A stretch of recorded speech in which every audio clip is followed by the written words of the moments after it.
9월 19일 법률방송 로투데이 시작하겠습니다. 첫 소식입니다.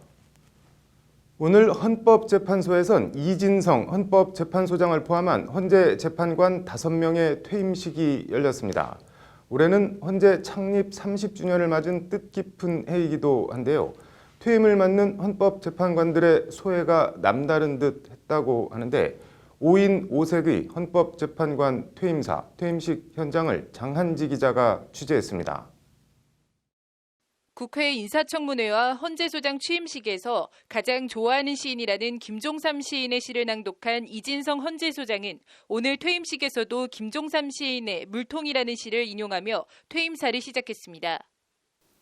그동안 무엇을 하였느냐는 물음에 대해 다름 아닌 인간을 찾아다니며 물 몇 통 길어다 준 일밖에 없다고 김종삼 시인은 물통에서 노래하였습니다.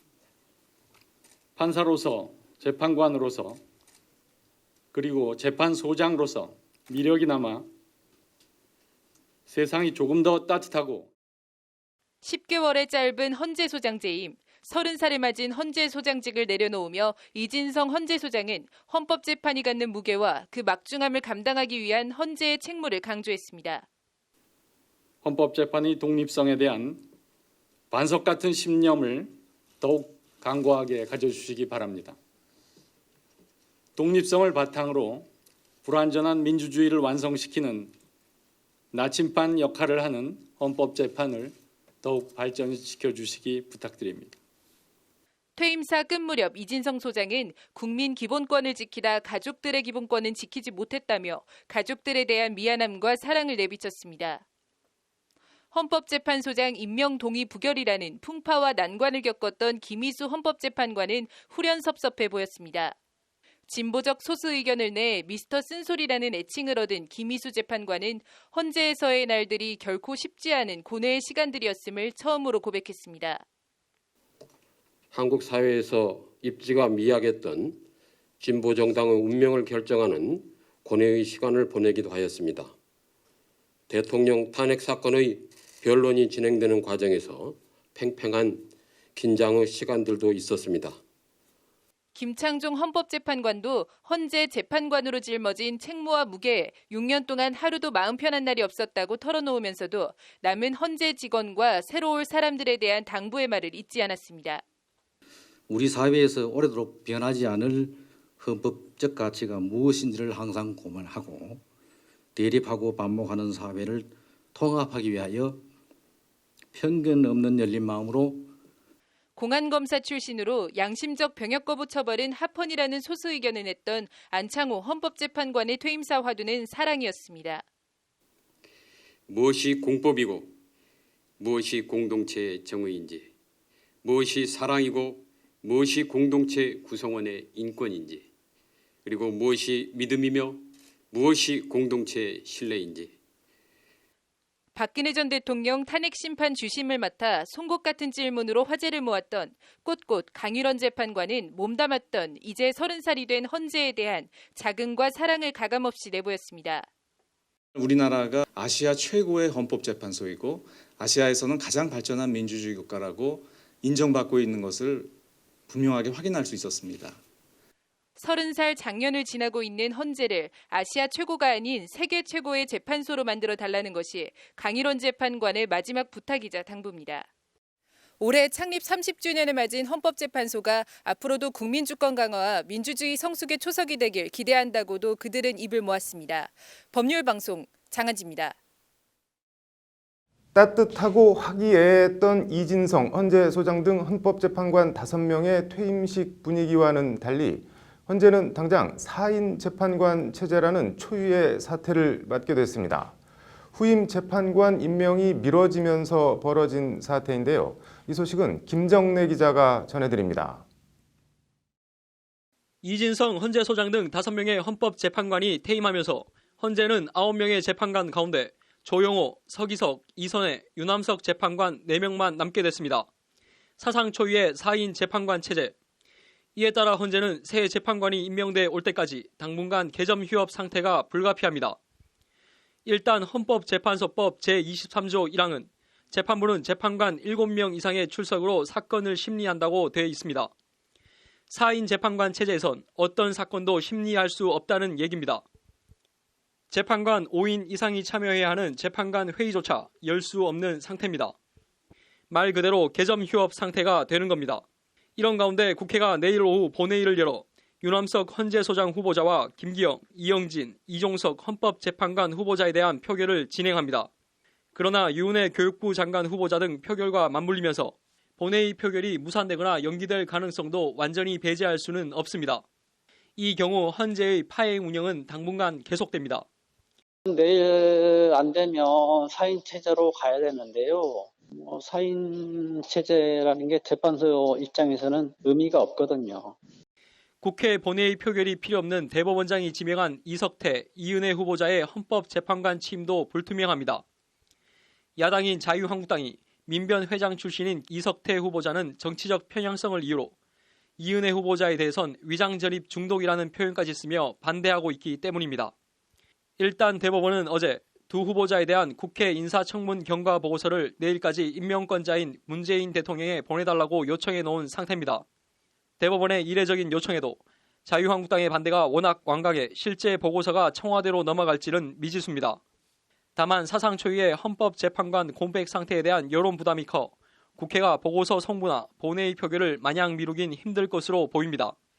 내일 국회가 헌법재판관 후보자들의 임명 동의안 표결에 나서면서 공백 장기화 여부를 점칠 중요한 기점이 될 전망입니다. 법률방송 김정래입니다. 여성 극단원들을 상습 성추행하고 성폭행한 혐의로 재판에 넘겨진 이윤택 전 연희단 거리회 감독에 대해 법원이 오늘 징역 6년을 선고했습니다. 재판부는 꿈을 이루기 위한 여배우들의 처지를 악용했다고 이윤택 씨를 질타했는데 미투 고발로 재판에 넘겨진 유명 인사들 가운데 유죄 판결이 난 건 이 씨가 처음입니다. 재판부 유죄 판결 사유를 자세히 전해드립니다. 이현무 기자의 심층 리포트입니다. 수의를 입고 굵은 뿔탄경을 쓰고 선거 공판에 나온 이윤택 전 감독은 바닥을 쳐다보고 법정으로 들어갔습니다. 이윤택 씨는 자신의 극단 여배우들을 강제로 성폭행한 유사 강간치상 등 혐의를 받고 있습니다. 이 씨는 재판에서 폭행이나 협박이 없었기에 강제추행이나 강간이 성립하지 않는다는 취지로 주장했습니다. 수치심을 일으키는 여배우의 특정 부위를 만진 데 대해서도 특유의 연기지도 방법일 뿐이라며 추행 의도가 아니었다고 주장했습니다. 1심 재판부는 그러나 이윤택 씨의 이 같은 주장을 모두 기각하고 이 씨에 대해 징역 6년의 중형을 선고했습니다. 재판부는 아울러 80시간의 성폭력 치료 프로그램 이수와 10년간 아동청소년 관련 기관 취업 제한도 함께 명령했습니다. 재판부는 먼저 피해자들에게 안마를 시키면서 성기 주변을 주무르게 하는 등 당시 상황에 비춰보면 강제추행에 해당한다고 판단했습니다. 연기지도라는 이 씨 주장에 대해서도 그 부위가 성적 수치심이나 혐오감을 느끼게 하는 경우 상대방이 동의하지 않았다면 정당한 행위로 인정할 수 없다고 밝혔습니다. 유사 강간 혐의에 대해서도 피해자는 여러 차례에 걸쳐 자해 행위를 하는 등 범행이 피해자의 증상 악화에 영향을 미쳤다며 유죄로 판단했습니다. 재판부는 이어 한국 연극계를 대표하는 연출자로서 자신의 절대적인 영향력 아래에 있는 단원과 배우들에게 반복적으로 성추행 범죄를 저질렀다. 오직 연극을 하겠다는 피해자들의 소중한 꿈을 악용해 절대적 권력을 행사해 범행을 저질렀다고 이윤택 씨를 질타했습니다. 이윤택 씨는 재판부의 유죄 선고가 이어지는 동안 무표정한 얼굴로 바닥 응시했습니다. 안태근 전 검사장, 영화배우 조재현 씨, 영화감독 김기덕 씨, 시인 고은 씨, 이윤택 씨와 같이 미투운동 이후로 성폭력 의혹이 제기된 유명인사들입니다. 이윤택 씨는 미투운동 이후로 처음으로 징역형 실형을 선고받았습니다. 법률방송 이현무입니다. 유명 연예인의 해외 숙소에 몰카를 설치한 20대 방송 스태프가 경찰에 붙잡혔습니다. 김소연 변호사의 이슈 속 법과 생활입니다. 김 변호사님, 유명 연예인이라고 하는데 누구인가요? 네, 배우 신세경과 걸그룹 에이핑크 멤버 윤보미입니다. 네. 이들은 새 프로그램 촬영을 위해서 해외로 나갔는데요. 네. 이들과 이제 함께 동행한 카메라 장비업체 직원 중에 한 명인 A 씨가 이들이 묵는 방에 어떤 휴대폰 네. 보조 배터리 모양으로 생긴 장치를 설치를 해서 이들을 몰래 촬영하려고 한 혐의를 받고 있습니다. 네. 구속영장을 신청한다는 건데 혐의가 어떻게 되나요, 그런데? 혐의는 성폭력 처벌법에 따른 카메라 등 이용 촬영죄 혐의에 해당합니다. 네. 이 법에 의하면 이제 카메라나 이런 유사한 기계 장치를 이용해서 네. 성적 욕망이나 수치심을 유발할 수 있을 만한 다른 사람의 신체를 그 사람의 동의 없이 찍은 경우에 처벌한다고 규정을 하고 있습니다. 네. 이게 근데 뭐 화장실이나 탈의실 같은 공간도 아니고 뭐 특별히 문제될 만한 것도 아니고 뭐 성관계 장면을 찍은 것도 아닌데 어떻게 성폭력 처벌법에 해당이 되는 건가요? 쉽게 생각하시면 보통 길거리나 이제 네. 지하철에서 거기 지나다니는 사람이나 어떤 네. 서 있는 사람을 무단으로 찍었을 경우를 생각하시면 되는데요. 네. 이렇게 길거리나 지하철에서도 특히 공개된 그러니까 장소에서도 그 사람의 동의 없이 찍은 경우에는 이 성폭력 처벌법에 의한 카메라 네. 등 이용 범죄에 해당이 되게 됩니다. 이제 촬영 당시에 동의가 있었더라도 이 유포하는 것에 대해서 네. 동의가 없었으면 이제 또 다르게 이제 처벌을 하는 것으로 규정하고 있습니다. 그리고 네. 특히 영리를 목적으로 이제 인터넷에 유포하거나 네. 판매하는 경우가 있는데요. 이 경우에는 이제 죄질이 더 나쁜 경우에 해당되기 때문에 네. 형량이 더 높아지게 됩니다. 그런데 궁금한 게 예를 들자면 뭐 불륜 이런 거 현장 잡는다고 몰카 설치하고 이런 거는 어떻게 되나요? 우선 불륜 현장을 잡기 위해서 그러니까 증거가 필요해서 몰카를 설치하거나 아니면 다른 사람들의 대화를 몰래 녹음하는 경우가 흔히 발생을 하게 되는데요. 네. 이 경우에는 이제 반대로 자신이 형사 고소를 당하거나 어떤 손해배상 청구를 네. 당할 위험이 생기게 됩니다. 네. 형사 소송에서는 이제 위법하게 수집된 증거는 그 증거 능력이 인정되지 않아서 증거로 사용할 수 없다라는 원칙이 네. 있는데요. 그런데 다만 이렇게 불법적으로 촬영한 증거나 취득한 증거라고 하더라도 이혼 소송은 이제 형사 소송이 아니기 때문에 네. 법원에서 재량으로 판단을 하게 됩니다. 즉 법원에서 이 사건에 따라서 이 증거의 증거 능력을 인정해서 증거로 사용할지 네. 말지 여부는 법원이 판단을 하게 됩니다. 뭐 연예인 숙소에 몰카 뭐가 이렇게 궁금하다고 설치했는지 모르겠는데 아무튼 오늘 잘 들었습니다. 네, 다음 소식입니다. 사법농단 재판거래 사태 관련 판사 가운데 처음으로 구속영장이 청구된 유해용 전 대법원 수석재판연구관에 대한 구속 전 피의자 신문이 내일 서울중앙지법에서 열립니다. 오늘 앵커 브리핑은 판사의 자격에 대해 얘기해 보겠습니다. 유해용 전 수석재판연구관이 받는 혐의는 공무상 비밀 누설, 직권 남용, 개인정보보호법, 공공기록물 관리에 관한 법률 위반, 절도, 변호사법 위반 혐의 등입니다. 자세히 들여다보면 어떤 일정한 높은 자리에 있지 않고는 애초에 저지를 수 없는 혐의의 범죄들입니다.